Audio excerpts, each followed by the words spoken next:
Et une fois, j'ai aussi sorti quelque chose qui ressemblait à une truite quand je la sentais. Ça bougeait comme une truite. Je l'ai sorti tout content. C'était une couleuvre. Ah! Ah! Alors là, je ne l'ai pas gardé. J'ai pas gardé la couleuvre. Pour le projet J'ai 10 ans, les élèves de la classe CM1, CM2 de Christophe Vidal à Saint-Jean-de-Buège ont interviewé des aînés du territoire sur leurs souvenirs d'enfance. Ces témoignages sont ensuite mis en lumière grâce à la vidéo et la réalité virtuelle. Place aux professionnels. Go clap! Caméra 3, on est bon. Allez, go clap. Go clap. Silence, go clap. Go clap. Ok, allez, le clap. Go clap. Le clap. Go clap. Aïe. Comment se déroulait la classe? Pouvez-vous nous décrire votre école? Quand j'avais 10 ans, c'est ça? Et après, quand j'avais 10 ans, déjà, on n'était plus. Parce que avant, l'école, pour moi, là, elle s'est passée ici. Et jusqu'à CE2, à partir de CE2, l'école a fermé. Et je suis partie avec tous les copains à Saint-André de Buège. L'école a ouvert à Saint-André. Donc la classe se passait à peu près pareil que la vôtre. Hein. Classe unique entre les tout petits et avant l'entrée en sixième. Nous arrivions très tôt le matin parce que nos parents ne voulaient pas que nous soyons en retard. Et souvent, nous allumions le poêle. C'était un poêle rond qui se trouvait au milieu de la classe. Et nous attendions que le maître arrive. Et là, les cours commençaient. Nous étions attentifs, comme je vous l'ai dit, parce qu'il ne fallait pas broncher. Il fallait être très sage. Et puis, le soir, il y avait l'étude. Et nous avions 3 kilomètres à faire. Et souvent, l'étude, on avait une dérogation et on ne restait pas à l'étude. Et on travaillait aussi le samedi matin. Et quand on est arrivé au lycée, eh bien, au lycée, en plus, on travaillait aussi le jeudi matin. C'était la tradition de l'époque. En hiver, on écoutait les cours avec les Canadiennes, avec tout ce qui pouvait nous réchauffer. Et dans les écoles de garçons, on avait des maîtres. Dans les écoles de filles, il y avait les maîtresses. D'abord, pour écrire, on écrivait à la plume. On écrivait à l'encre violette. Sur nos écritoires, il y avait un petit trou. Dans le petit trou, il y avait un petit récipient en porcelaine qui contenait l'encre violette. Des lignes d'écriture pour bien former nos lettres, bien former nos mots. Donc on avait des leçons d'écriture, hein, bien sûr, des leçons d'histoire, de géographie, ça dépendait. Et on apprenait effectivement à dessiner la carte de France avec les différents fleuves, où ils prenaient leurs sources, leur longueur. Comment étaient les maîtres et maîtresses? Comme les vôtres, très sympas. Ouais. J'ai eu notamment 2 maîtres. Un qui était, on pourrait dire, tyrannique. Disons qu'on le supportait, mais bon, on avait mal aux oreilles, on avait mal au bout des doigts, on avait mal au bout des genoux, on avait mal... bon. C'était comme ça à l'époque. À l'époque, quand on se tenait mal, je devais pas être sage, moi, quand même. Je pense pas, non. Ah, non. C'est toujours le cas. Hein. Ouais, je devais être turbulent, et puis bon, j'en subissais les conséquences. Par contre, j'en avais un qui s'appelait Monsieur Vieux, qui lui, par contre, était très, très sévère, mais très juste. Moi, quand j'avais 10 ans, j'avais au cours moyen de 2e année, j'avais un très très bon instituteur. Ni trop sévère, ni indulgent. Voilà, c'était un monsieur. Et c'était un monsieur qui faisait très très bien son travail. Le maître ou la maîtresse avait une estrade pour que tout le monde puisse bien le ou la voir. Y avait-il une voiture dans chaque famille? Ah non. Il y avait un mulet, une charrette dans beaucoup de familles, mais il n'y avait pas de voiture. Pas de voiture à cette époque-là. Enfin, j'en ai pas vu à cette époque-là. On marchait à pied. Il n'y a pas de ramassage scolaire non plus. Ou alors il aurait fallu le faire en charrette. Chaque famille, c'est beaucoup dire, mais quand même, oui. C'était parce que moi, j'ai eu 10 ans en 66. Donc, oui, on avait, je pense, chacun sa voiture. De marque qui n'existe plus. Moi, j'avais une Simca. On a eu une voiture dans les années 60, parce qu'après, je suis revenu au COS que pour les vacances, et pendant 3 mois pratiquement chaque année. On avait une voiture, mais la voiture ne bougeait pratiquement pas. Elle bougeait une fois par mois pour aller se promener. Non. Nous, on avait une voiture parce que mes grands-parents étaient agriculteurs. Et donc, par la force des choses, pour aller chercher des graines, pour aller chercher des animaux à élever ou des choses comme ça, on avait une voiture. Mais c'était une voiture qui servait plus d'utilitaire. C'était pas une voiture pour aller se promener. Y avait-il un transport scolaire? Il y avait un système de transport scolaire, mais mes parents avaient considéré que les transports scolaires, c'était un peu cher, et que j'avais de bonnes jambes, et que donc, voilà, qu'avec mes jambes, ça allait très bien. Alors de temps en temps, mon père m'accompagnait le matin, ou bon, voilà.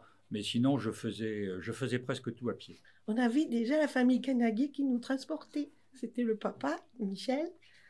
C'était les premiers transports scolaires, puisque dès que l'école de Saint-Jean a fermé, on était sur Saint-André. Et bien, on prenait la Dauphine de Michel. On n'était pas nombreux à partir d'ici, parce qu'on rentrait dans la Dauphine. Hein. Je crois, Babé vous le dira mieux. Mais je crois qu'on était 4. Et donc, ils nous transportaient jusqu'à l'école. Et on croisait tous les petits de Saint-André qui pédalaient en vélo. Que Charlot, il venait en vélo. Voilà. En fait, il y avait une école un peu partout. Il y avait plus d'écoles que maintenant. À Saint-André, je suppose que dans les années fin 50, il y avait encore une école. Péguerolles, il y en avait une avant, à ce moment-là, je ne sais pas. Mais on déplaçait beaucoup moins les enfants que maintenant. Justement, on essayait de garder des petites écoles dans des petits endroits. Comment était le paysage de la vallée? Vignes, le château et le village. Le château n'était pas restauré. C'était une grande ruine. Par contre, tout ce qui était culture, tous les couteaux, tout ça était très cultivé, oui, à la maison. On avait tous un cheval à la maison. Il y avait des vignes au COS. Il y avait des troupeaux de moutons, de chèvres. Hein. Je te parle de quand j'avais 10 ans. Hein. Voilà. Parce que je te disais et beaucoup de boscatines. On vous disait qu'on gardait des chèvres. Et il y avait des gens qui coupaient du bois, qui faisaient des charbonnières pour avoir du charbon de bois. Voilà les activités qui... Ça, c'était une source de richesse, hein, voilà. Le bois, le charbon de bois. Qui se pratiquaient à cette époque-là. Alors ça, c'est une photo du COS de la Selle dans les années 1960, à peu près. Alors, on voit un peu la Sérane, hein, je crois, ici, là, derrière. Ouais. Et puis, c'est le COS, hein, c'est la garrigue, c'est des choses comme ça. Mais les bois autour, il n'y avait pas d'arbres. Il n'y avait pas d'arbres. Alors, pourquoi il n'y avait pas d'arbres? Pourquoi il n'y avait pas d'arbres? Parce que les gens ici, beaucoup dans la région, ils étaient ce qu'on appelait des charbonniers. Et les charbonniers, ils étaient chargés d'exploiter les bois qui étaient tout alentour, et notamment autour au bord des ronds. Donc ils coupaient le bois, ils fabriquaient avec il y a très peu d'arbres. Le bois qui était... Très peu d'arbres. On voit le barrage là, ça c'est dans les années 60. Et derrière, il y a très peu d'arbres. Alors qu'est-ce que faisaient les charbonniers? Ils entretenaient la forêt. Ils coupaient tous les arbres. Voilà. Ils en faisaient du charbon de bois, qu'ils revendaient à Montpellier, sur le COS ou à Montpellier. Pour pouvoir se chauffer en ville. Y avait-il une cantine et que mangez-vous à 4 heures? On mangeait sur place, avec la petite gamelle. Il n'y avait pas de cantine. Et on prenait notre pique-nique qu'on faisait réchauffer soit l'hiver sur le poêle à mazout, et l'été, au printemps, on avait un petit réchaud électrique, et à la récréation, quand on rentrait de la récréation, c'était à celui qui mettrait sa gamelle le premier sur le réchaud, parce qu'il n'y avait pas de place pour tout le monde. La cantine, c'était moyen, avec Les mêmes choses bizarres qu'aujourd'hui. Par exemple, on s'était aperçu que chaque fois qu'un jardinier tondait la pelouse, à midi, qu'est-ce qu'il y avait à manger? Des épinards. Ça marchait systématiquement. Bon, je ne sais pas s'il y avait une relation entre les deux, mais c'est sûr que quand les jardiniers tombaient l'herbe, il y avait des épinards, et les épinards étaient pas bons. Je crois qu'aujourd'hui, les épinards sont toujours pas très bons, donc de ce point de vue-là, peu a changé. Alors, il n'y avait pas de cantine. Et à 4 heures. À 4 heures, souvent, je pense que c'était un morceau de pain avec du chocolat. Oh, que c'était bon. Et tous les jours, c'était la période, le moment le plus agréable de la journée. Vers 4h, 4h30 de l'après-midi, on sortait de nos petits bureaux une sorte de gamelle qu'on avait avec une cuillère et une fourchette. Et le directeur d'école nous servait à manger de la nourriture qui était envoyée par les Américains. Alors souvent, c'était une soupe avec des pommes de terre, des poireaux, des trucs comme ça. Parfois, c'était des aliments séchés qui faisaient revenir avec de l'eau chaude. Nous, on trouvait ça délicieux. Nous, on se régalait. C'était le moment qu'on préférait de la journée. Avez-vous vécu sans la télévision? Quand est-elle arrivée dans votre maison? Alors moi, on a survécu ça, la télévision. C'était dur. À l'époque, la télé, c'était un petit poste en noir et blanc. C'était petit comme ça. Il n'y avait qu'une chaîne. L'image était dégoûtante. Elle était difficile à régler. C'était affreux. Ça coûtait le prix d'une voiture. Ça coûtait très, très, très, très cher. C'était horrible. Moi, j'avais 9 ans quand j'ai eu la télévision. Je m'en rappelle, j'étais à l'école et je savais que quand j'allais rentrer à la maison, il y aurait la télé. Alors, j'étais folle de joie. Oui, c'est à peu près pareil. Et on allait voir ce qui est le principal, la piste aux étoiles, Zorro. Qu'est-ce qu'on allait voir à la télévision? Ça ne dépend de notre âge pour les informations. Ça, la télévision, c'était un luxe aussi. Moi, quand j'étais toute petite, au village, enfin au hameau où j'habitais, mes grands-parents ont été les premiers à avoir la télévision. Donc tous les soirs, la maison était pleine de monde. Parce que tout le monde venait voir cette fameuse télévision, surtout les actualités. La piste aux étoiles. La piste aux étoiles, ça c'était le samedi soir, on avait le droit de regarder un petit peu la télévision le soir. À quoi jouiez-vous pendant les récréations? Au jeu de marelle, on jouait à la cache-cache. On avait le sport, on n'avait pas d'instituteurs qui nous faisaient de leçons de gymnastique, hein, ça, non. Mais par contre, on avait des cordes qui étaient sous les préaux, donc on s'amusait, on montait à la corde, on jouait, on dansait, on faisait des rondes, on faisait des choses comme ça. Nous, on allait voir les filles. Oui. Ça dépendait des saisons, mais au printemps, on jouait beaucoup avec des serpents d'eau qu'on allait chercher dans la rivière et qu'on ramenait à l'école. Ça, c'était la passion. Et puis le reste du temps, c'était comme ici, les billes, la marelle, sur la corde, un peu le foot, mais pas beaucoup. Les jeux, c'était sensationnel, les jeux, parce que ça nous permettait d'oublier à peu près tout. On jouait énormément aux billes. Parfois, on se chicanait un peu pour les billes. Un sac de billes tombait par terre. Alors, immédiatement, l'instituteur, le professeur disait « Arrêtez, ne bougez plus », parce que malheureusement, quand les billes tombaient, tout le monde se jetait et tout le monde prenait les billes du pauvre Boubou qui avait tombé son sac de billes. À tout. À hurler d'abord, comme tous les gamins. Hein. Ça court, ça crie, ça hurle. Voilà. Mais beaucoup au football, des jeux de ballon. Beaucoup de jeux de ballon pendant la création. Les souvenirs du ballon prisonnier, je crois que c'est appelé. Sinon, on se court après. Hein. Que faisiez-vous de votre temps libre? D'août, septembre, quand on ramassait les pommes de terre dans les champs, eh ben, tu vois, on faisait un petit jeu qui était bête. On prenait des petites pommes de terre, comme ça, et puis on ramassait des plumes de poule qu'on piquait à l'intérieur, puis on trouvait ça très rigolo, c'était vachement bien. Alors on se les balançait comme ça, hop, ça partait, puis ça retombait, et on était heureux, mais avec pas grand-chose, tu vois, avec pas grand-chose. On faisait du vélo, on allait jouer On allait faire nos bêtises avec les copains du village, voilà. On jouait à cache-cache, voilà, à la corde à sauter, à la marelle. Voilà. C'était des jeux, on s'amusait avec pas grand-chose. Voilà. J'ai souvenir surtout de ces cabanes quand il faisait beau. Ben, ça dépend la saison.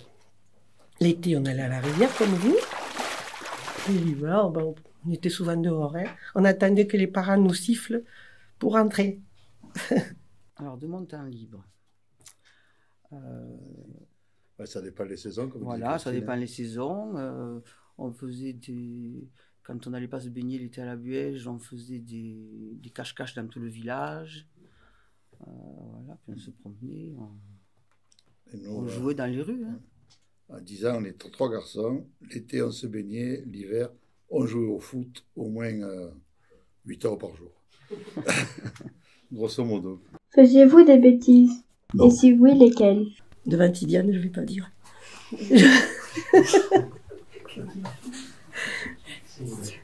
Je faisais des bêtises. Non, en fait, je ne faisais pas beaucoup de bêtises. Non. Dans ma classe, il n'y avait aucune fille. Il n'y avait que des garçons. Donc je jouais toujours avec des garçons, même les jours où il n'y avait pas école. Et on courait partout, on sautait, on faisait des... Ah si, on faisait aussi des... Comme il y avait une rue en pente dans le village, on faisait des carrioles, et on dévalait. Je ne faisais pas des bêtises, on se faisait un peu mal des fois. Jamais fait de bêtises. Jamais. Moi non plus, jamais. On était sages, alors comme des images. Voilà. On a tellement fait qu'on on s'en rappelle plus. On n'ose plus les raconter. Non. Si, on a... Moi, j'ai fait... je suis rentré dans des trous souterrains, de tout seul, dans des grottes, sans le dire à personne. Mais ça c'est des trucs qu'il ne faut pas faire. C'était très dangereux, mais bon, on n'a pas de faire. Les bêtises, on en a fait. Comme tous les enfants en font. On en fait peut-être plus. C'est notre secret. Ouais. Voilà. On ne veut pas que vous recopiez les mêmes. Eh bien, pas beaucoup, mais on en faisait quelques-unes. Je me souviens donc à Saint-André, vu que je vous disais tout à l'heure, l'instituteur partait entre midi et 2. Ben, un jour de composition, on est allé voir ce qu'il allait nous poser l'après-midi. Voilà, on a tous eu des bonnes notes. C'est une bêtise, ça, hein? Faut pas le faire. Quand j'étais en vacances, ça ne le faites pas, vous. Hein. Non, faut pas le... Alors, allez, je le dis, mais vous oubliez tout. Hein. Il y avait au Cos, Saint-Jacques, je ne sais pas, hein, il y avait au Cos des trous dans la nature, des trous profonds, que l'on appelait, en patois du pays, des calabins. Et mes copains qui avaient 10 ans comme moi me disaient, il y a un calabin en Bougette, il y a un calabin à la Grange. On pourrait aller le... Moi, je ne savais pas ce que c'était. Moi, je me disais, un calabin, il y a des bêtes, il y a quoi, qu'est-ce qu'il y a là? Et mes copains étaient comme moi, ils ne savaient pas davantage, mais ils savaient qu'il y avait un calabin. Et ils m'entraînaient pour aller... Et un jour, nous étions partis 4 ou 5, guidés par un camarade du COS qui s'appelle Joseph Gossoran, qui vit toujours au COS, qui lui est passé devant pour nous montrer le calabin. Mon papa m'avait dit, il était revenu de la guerre, mon papa, il n'avait pas été prisonnier. Il coupait du bois au COS. Et il avait une vieille camionnette qui passait pour aller chercher le bois toute petite. Il m'a dit, au moins que je ne te vois jamais aller voir le calabin. Parce que j'avais dû en parler un peu. Tu sais, des fois, on parle trop. Et je savais qu'il ne fallait pas y aller. Et mon copain Joseph m'amène sur la route, tu sais, sur la route, direction Ganges, là. Et j'étais pas loin, à droite. Tout d'un coup, une voiture. Oh putain, c'était mon père qui arrivait en sens inverse. Il venait en sens inverse. Il a tout compris dessus. Il s'est mis à klaxonner. Et toute l'équipe, les 4 ou 5 copains qui étaient avec moi, on s'est mis à courir comme des fous. Et lui, mon papa, il a ralenti, tu sais. Tintin, il klaxonnait. Et on est arrivé, on n'en pouvait plus. On est arrivé au Cos. Il y a un lac au Cos. On appelait ça, maintenant, je ne sais plus comment on l'appelle. Il y avait un lac, on appelait ça le plan du lac. On tombait là, allongé dans l'herbe, on n'en pouvait plus. Voilà une bêtise à plus faire. Hein. Cette action est proposée par la communauté de communes du Grand Pic Saint-Loup grâce au programme Parcours. Il permet de financer, en partenariat avec l'Éducation nationale, des activités pour les classes de CM1, CM2 dans la circonscription de Saint-Mathieu-de-Tréviers.